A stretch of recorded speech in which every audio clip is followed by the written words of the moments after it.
Hello, everyone. Welcome to my freak show. Today, we are going to do Beyond the Heart AHS NYC episode 5. Now, we are going to have a special guest join us today, Michael Mullins, Wright. Michael will be here in just a moment, but while I am waiting on him, what I'm going to do is review the episode and give you a little synopsis about what happened, and then we're going to hopefully have Michael here.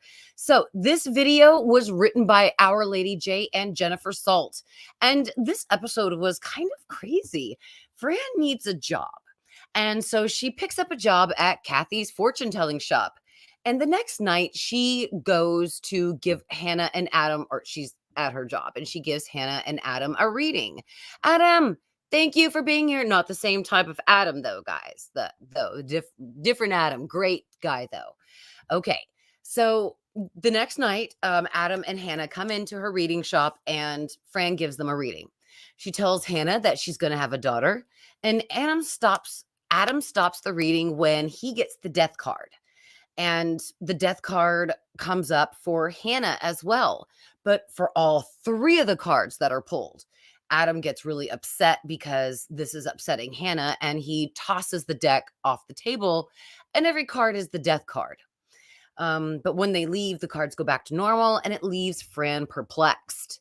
And again, guys, this is the episode where I noted how beautiful Billy Lord looked. Hi, Debbie.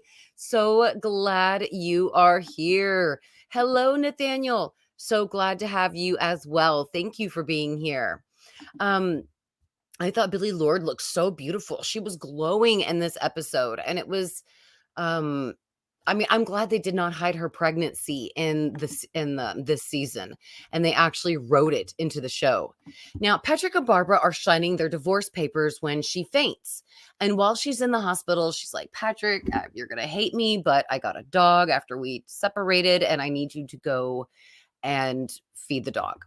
Patrick goes to her apartment, and Big Daddy is hiding in the closet. He literally gets out of there, beats the shit out of Patrick.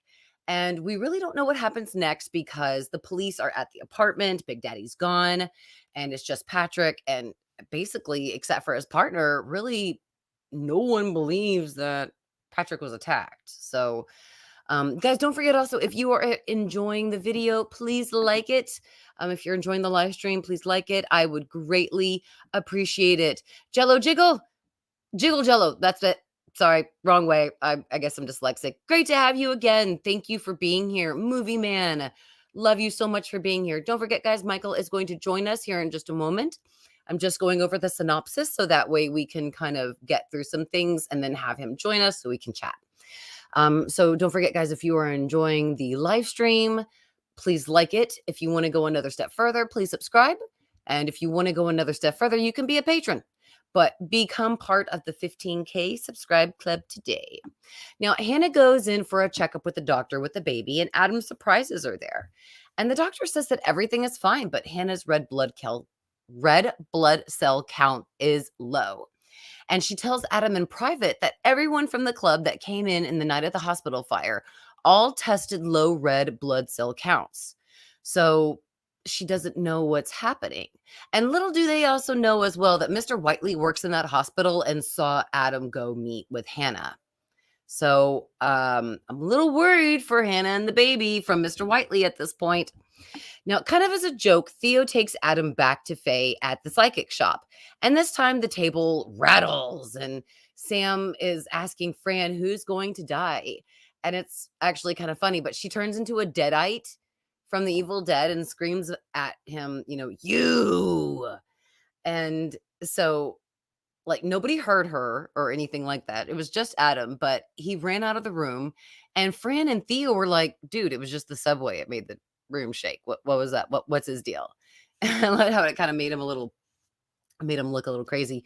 But Adam tells Gino of his experience with Fran when he returns to work, and Gino goes to the shop to see it for himself.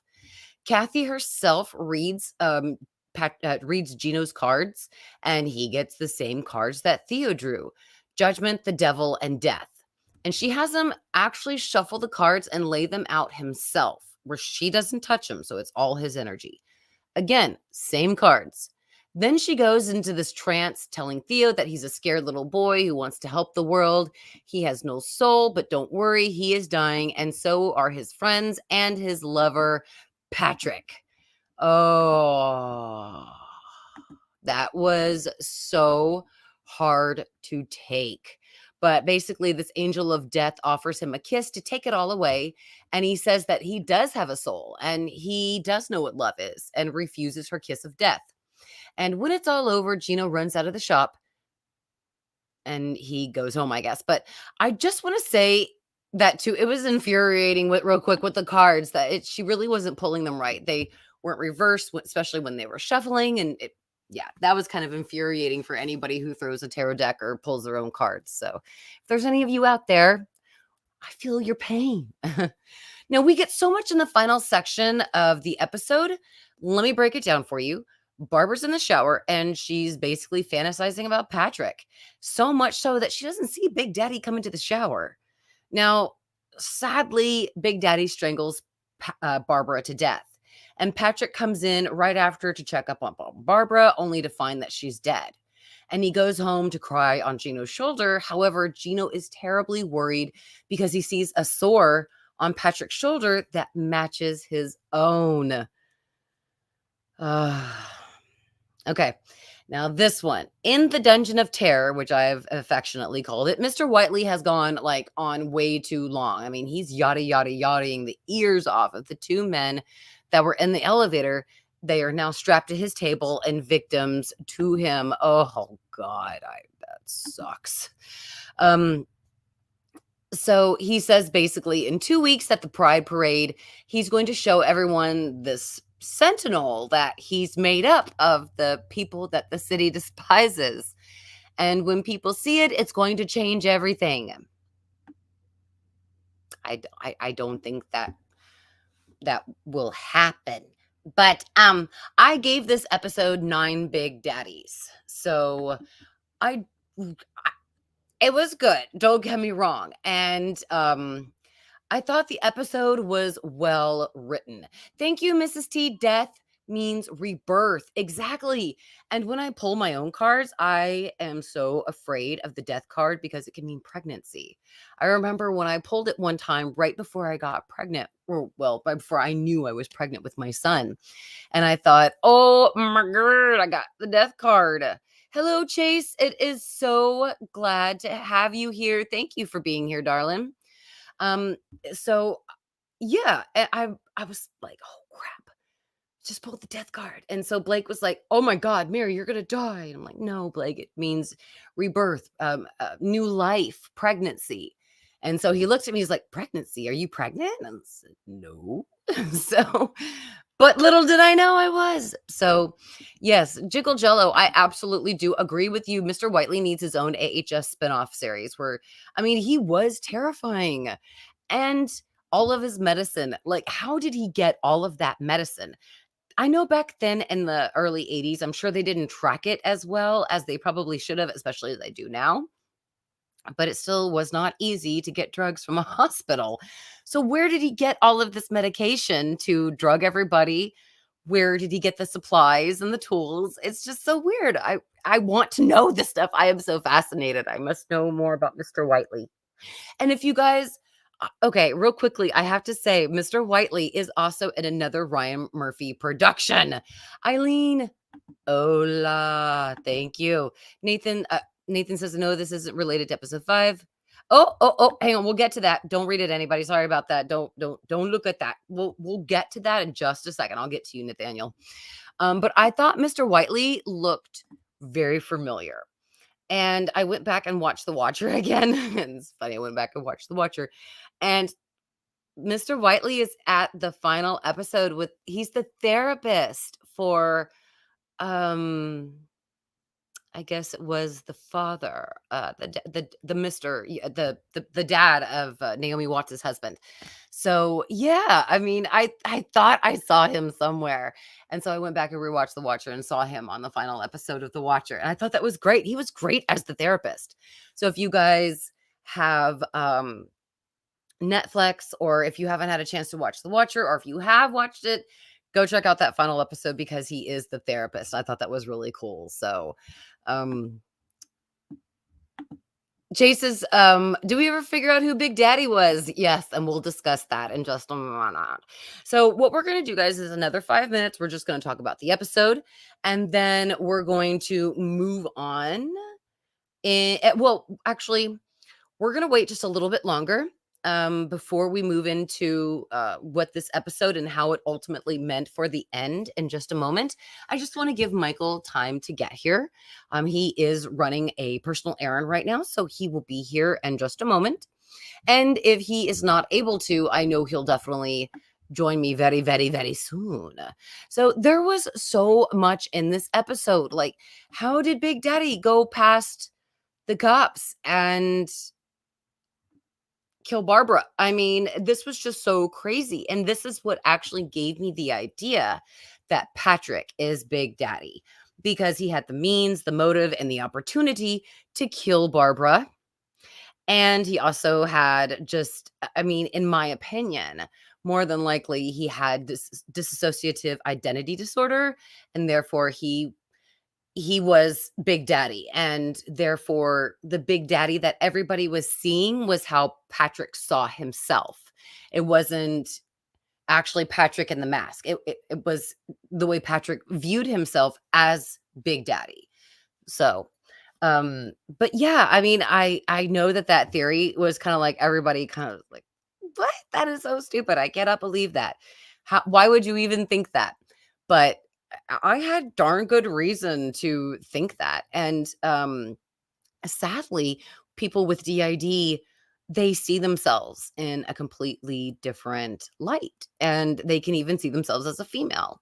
So even though they look physically, like their regular self, when they look in the mirror, they're actually looking at something else. They're actually looking at this woman that they are now. They're not seeing the person that's actually there.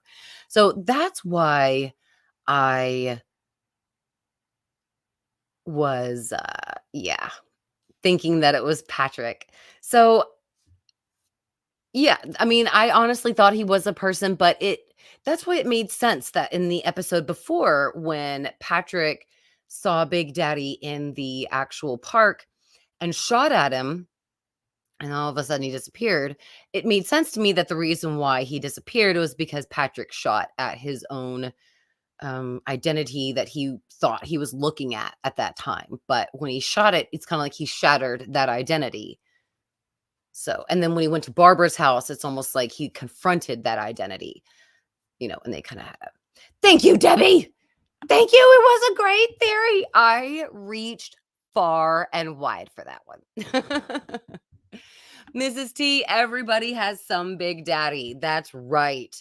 And let's go on ahead, and how about at 4:15, if Michael has not had a chance to join us, let's go on ahead and let's talk about some of the future episodes and how it reflects on episode 5. And then that way, people who are watching just to only watch for episode 5 and haven't viewed the rest of the episodes can go on ahead and shut the video off. And then you can come back at another time to actually watch. If the video ends up being longer than 30 minutes, then you'll know that Michael was actually able to join us and that we had a great discussion. So, Michael and I are also going to do another AHS chat. I'm going to do the same with Cammie and a couple of other guests. Same thing with Chase. He's going to come guest star as well. And we're going to do some more live streams and talk about this season, because I have to say that this season is probably the most talked about season ever. And all of the symbolism that we have to just pick apart and decipher. So I just really want to let everyone know that I'm definitely doing that, even though I won't be live streaming next week due to the fact that I will be enjoying Thanksgiving. And I really quickly, guys, I hope you all have a wonderful Thanksgiving. I hope you're safe. I hope you have lots of food and a roof over your head and a warm place to lay your body down. So, and I hope you're able to see your families, give them all lots of love and hugs, because one day they may not be there. So Movie Man asks, on the plague poster, was the word daddy written in red? blood. It was. It was. And so it was right above, I think, Adam's head on the subway. So yes, that was a really good catch. um, oh, Debbie, thank you so much. Debbie said that she thought it was spray painted. I guess I forgot about that because spray paint runs like that. I guess that's why I thought that maybe it was blood because of the running. But yeah, that was definitely a very good eye. Chase says, I gave my rating a 9 for this episode. Big league for the cast females. Yes, they gave Patty and Sandra extra time to show, and it was awesome. I love the fact that Fran had a little bit of like psychic in her, because at first, when in the beginning of the episode, when Kathy gave her the cards and she said, have you ever had your tarot cards read? Do you know anything about the cards? And she's like, no. I didn't either whenever I started doing tarot. And so when she's like, go home, get a general understanding of them, and then come back and we'll see what we can do. I thought to myself, Cookie says hi and have a happy Thanksgiving. I thought to myself, of course, she's going to need more than one night. But she didn't need more than one night. She was, she caught onto those cards pretty fast. So it did seem like that Fran had a little knack for them, and that she had like this natural gift of a psychic ability. And same thing with Kathy. Kathy had this psychic ability about her that when she read the cards, she was able to, Cookie's giving me shakes. Oh, I know, I love you. I love you. So are you home, V? All right. Maybe so, maybe not. Thank you, buddy. I'm streaming, so I'm just glad you're home. Oh, thank you. I appreciate it. Sorry, my son got home. I agree, Chase. I wish Fran was in more episodes. I loved her in the Roseanne show, especially when, she was younger and like they would go to Vegas with Roseanne and Dan and Arnie. That's it, Arnie. I've been watching Sandra Barnhart for a long time. So I completely understand your frustration. I wanted more of her in this episode. I thought she was going to major headline, and she didn't, but I am glad at least we got this episode of her so far. It seems that, she's so talented, and it just seems that her career is even picking up more now that she's older. I'm sorry, I'm petting my pup right here. He's getting his little puppy head stroked. He's in puppy heaven right now. So yeah, and what was I gonna say? Fran and Kathy just had such these natural psychic abilities that I wanted them to explore more of, and they didn't. I especially in this episode. So, okay. So Trent says at work, but came by to say hi. Hello, Trent. Thank you so much for being here. I'm sorry, I'm petting my pup. He wants some lovin' right now. Go on, Cooksy. Go lay down. So, okay, guys, if you are here and you have seen the rest of the episodes, stay. But if you are here and you have not watched the rest of AHS NYC, the rest of the episodes beyond episode 5, please do not watch this live stream. End it and then come back and watch at another time. Okay. Everybody gone that hasn't seen it? Turn it off. Cookie is even like about to try to turn it off for you too. Okay, they're gone, guys. What the fuck? Poor Gino. Guys, can you imagine now what happened at the end of fucking episode 10? Do you think that Gino would have been better off if he would have taken the kiss from the angel of death? He wouldn't have gone through the pain of Patrick's death and everybody dying, but he wouldn't have been an activist. So, I mean, it's like you're going to die anyway, but would you rather suffer the pain and the torture and everything that you're going through just to live and fight it? Or do you just want to give up and just call it quits now? I mean, that was just so incredible. I am so glad that the show baby, come on, sweetheart. I can't talk with you licking mommy's face. Give me a kiss. Yes. Now you go lay down. Go lay down, sweetheart. Cooks, go lay down. Go on. Good boy. Go lay down. So, I mean, that tore me apart. That tore me apart after going back and knowing that I would have to do episode 5, knowing that Gino could have saved himself all of that pain, all of the heartache, of everything if he just would have gotten that kiss from the angel of death that day. But he was so smart. I mean, that he didn't. I would have said no to. Even if I would have known that I would have gone through torturous pain, everything that Gina went through, all the funerals, all the heartache, seeing your lover die. If I would have known I was going through all that, would I still have let death kiss me to not go through it? I would say no, because I still would want to experience life. That's part of life. In order to live it, you have to experience the good with the bad. So I'm really proud of Gino for not just cutting out and just saying, okay, if everybody's gonna die, just give me a kiss now. I don't want to see this. I don't want to know this. Just kiss me now so I don't have to. So I don't have to witness any of it. And I am so glad that he picked that. You guys let me know in the comments maybe what you might have chosen. And this is also a good time to let you guys know that if you are ever thinking about suicide, please don't do it. You are loved. Call the National Suicide Hotline. I apologize. This just came out of the blue, so I do not have their number on me, but I should come back and put it in the description. Also, it's very easy to find. Also, if you want to Google. But thank you so much for listening to this. This is my little message. I don't think anybody should ever take their lives because you're loved. You're deeply loved, and don't let this terrible thing that's happening to you right now ruin the rest of your life. You have great things in store for you.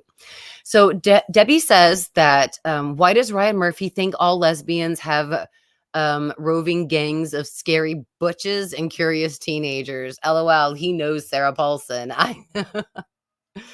Right, but Ryan didn't write the season. It was really Manny Cotto and Our Lady J, Charlie Carver, a couple of times Ned Martell. I mean, it seems like Ryan didn't have anything to do with the season. So, I mean, but it does seem like a stereotype. Yes, I agree, Debbie. Debbie says no. But he gee, no. But he gave the community the sentinel through his words. He sacrificed himself for his art. OMG. Yes. Thank you, Debbie. And 988 is the National Suicide Hotline number. Thank you, Debbie. I'm going to leave this up for a little bit. But I completely agree with you, Debbie. He sacrificed himself for his art, and it really was heartbreaking.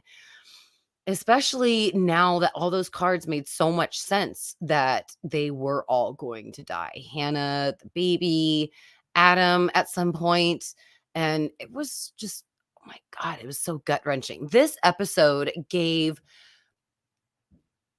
so much foreshadowing for the rest of the season that I didn't catch it. And I don't think a lot of us caught it either because we really didn't expect it to happen. Now, a lot of you out there were saying that Big Daddy was AIDS. He was either the angel of death, he was the AIDS epidemic itself, he represented it. But the way that the show presented it was that Big Daddy was some crazy guy in black leather who liked to kill people, and or stalk people. He liked to stalk them through the through Central Park. That's what they were kind of giving off. I really didn't like how the show tried to throw us off with Big Daddy when they kind of advertised him as a person or a stalker rather than just a symbolism. Why didn't they just keep him in the background? I mean, maybe it would have been too easy for us to guess, but I mean, who? Episode 5 was hardcore that led up truly for the rest of the season. I mean, if I would have known at that point that all of the characters, literally every single one of them, except for Fran and Kathy, and just a couple that we just never, some of Fran's girlfriends, and just a few other people that we don't know whatever happened to, everybody died.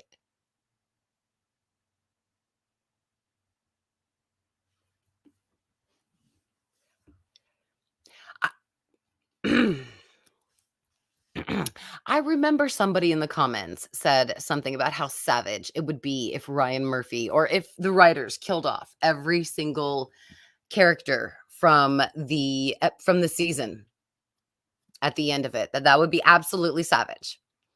They are savage. They are the savage beasts. But God, it was a really good episode. Like I said, I definitely give it 9 Big Daddies. It had so much meat and potential in it, and everything with Barbara and Big Daddy and how he confronted Patrick, and yeah, and everybody partying at Central Park when the blackout happened. I still can't get over that. If we had 2 serial killers here in Austin and all of a sudden we had a massive citywide blackout, the last thing we would do is go to a massive park where dirty deeds can be hidden and serial killers can do their thing. So, yeah, I mean, wow. I that still got me about the whole thing with the party. I don't think the writers were very real in that. However, I probably just didn't understand. I'm